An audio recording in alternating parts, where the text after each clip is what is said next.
IFFCO nano ডিএপির গুরুত্বপূর্ণ ব্যবহার seed ট্রিটমেন্টের দ্বারা কৃষক বন্ধুরা কীভাবে উপকৃত হতে পারেন তা ইফকোর বিভিন্ন কেন্দ্রে ট্রেড ডেমনস্ট্রেশন দ্বারা বোঝানো হয়ে থাকে।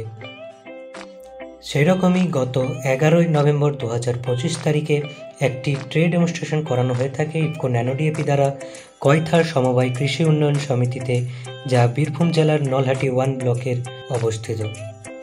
সেই ডেমনস্ট্রেশনে 5 ml প্রতি লিটার হিসেবে ন্যানো ডিএপি দ্বারা জলে বীজগুলিকে শোধন করা হয়ে থাকে 30 মিনিটের জন্য।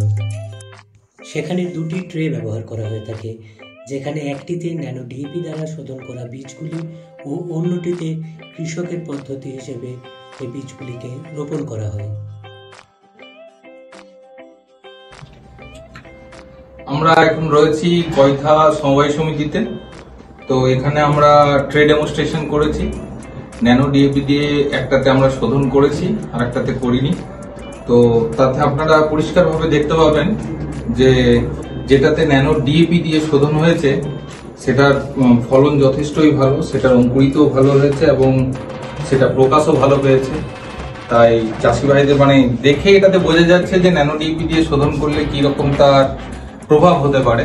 তো চাষি ভাইদেরকেও আবেদন থাকবে, আপনারা আগামীতে সর্ষে, গম যেটাই চাষ করুন না কেন অবশ্যই ন্যানো ডিএপি দিয়ে শোধন করেই চাষ করুন, তাহলে আপনারা ভালো ফলন পাবেন এবং একটা নতুন প্রযুক্তিকে সহজেই আপন করে নিতে পারবেন।